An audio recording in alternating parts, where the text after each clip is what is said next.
All right, so I have seen Ridley Scott's latest movie, Napoleon, a biopic of Napoleon Bonaparte, the great emperor, ruler, conqueror, whatever you want to call him, of France back in the 1700s.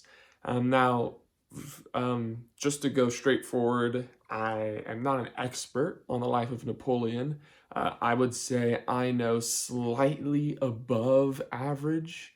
I have a slightly above average knowledge than most common people on the street would. But again, it's a slightly above average. Okay, I'm not, you know, an expert in any means. I've just kind of dabbled in the life of Napoleon. I know his greatest hits, but I don't know too many of the intricacies of his life.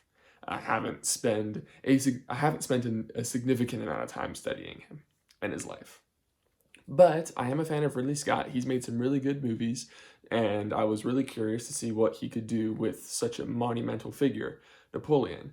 And I have to say, I really enjoyed the movie, but I do think it could have been a lot better. And here's what I mean. Ridley Scott has made some really great historical epics. He seems to really like doing this. He's made a lot.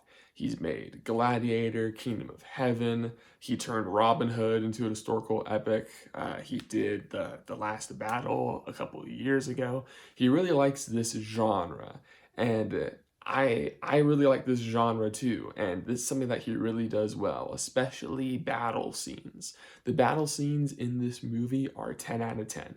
They're really cool, they're really fun to watch, and they're just really satisfying to see, especially when they demonstrate how much of a genius Napoleon was at strategy and being able to just outthink his opponents.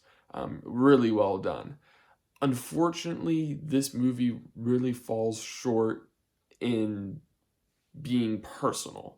It really just feels like, hey, this is the life of Napoleon.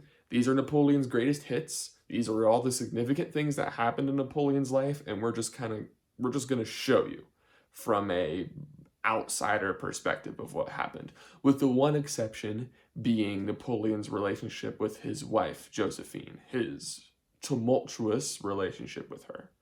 The movie spends a lot of time on that, and rightfully so. It is a fascinating relationship that the two had, as far as what I'm aware. Again, I don't know how accurate this movie was, but from my limited knowledge, it seemed to follow the basic footnotes of his life fairly well. But anything outside of his relationship with Josephine seemed kind of an afterthought, right? His desire to rule France, his desire to conquer, his desire to be powerful and successful wasn't really made clear. It almost seemed like all of his motivations had to do something with Josephine, which I think would have worked in a movie that was strictly about Napoleon and Josephine, but this is a movie called Napoleon, not Napoleon and Josephine. And it's a movie that is supposed to be about his life from his humble beginnings to his epic heights to his tragic downfall. And it does cover all of that, but anything that is not directly related to Josephine seems very impersonal, unfortunately. Which, to go back to one of Ridley Scott's older movies, Gladiator, is such an awesome epic, and we can debate historical accuracy, right? I know that Gladiator is not that accurate when it comes to depicting Roman life, but it's still a great movie because it's personal and it's epic in scope. This Napoleon movie is epic in scope, but it's only personal about 55% of the time when it's about Josephine and Napoleon and their relationship. And that stuff is, interesting, but it's not the whole story. It's not everything that happened in Napoleon. And so, unfortunately, even though the battles are epic and they're awesome to watch, and seeing all these extras just running across the battlefield and seeing battle tactics in full display is really cool, in the back of my mind, I was always thinking that this was a side note. This was a footnote. We were only seeing this because the movie's supposed to show this. And the movie really wanted to be about Napoleon and Josephine's relationship. Not saying that it shouldn't have focused on it, but it seemed like anything that wasn't about that was the movie did it because it had to. So that's really the biggest negative, is that it didn't really feel as personal of a story as it could have been. Now, I do think it did a good job of bringing this larger than life historical figure, Napoleon, down to earth a little bit, and that is a credit to the directing and to the performance by Joaquin Phoenix. I'm not going to say he disappeared into the role. It always seems like it was Joaquin Phoenix portraying Napoleon to me, but he did a good job of making him human by giving him little quirks, by bringing this figure of history, this titan of history, and bringing out the humanity that the real Napoleon obviously had. He was a human.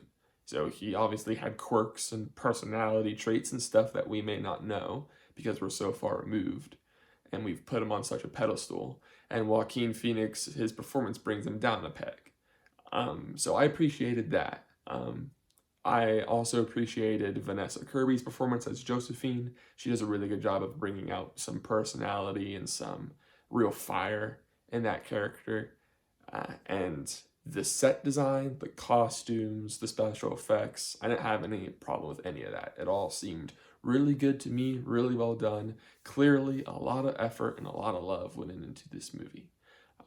So yeah, if you're a fan of Napoleon, you like studying about his battles and about the man himself, his personal life, his professional exploits, his career, then I would definitely say check this movie out. You're gonna get something out of it, whether or not it's historically accurate or whether or not you think Joaquin Phoenix had a good performance. It's still worth checking out just to see for yourself.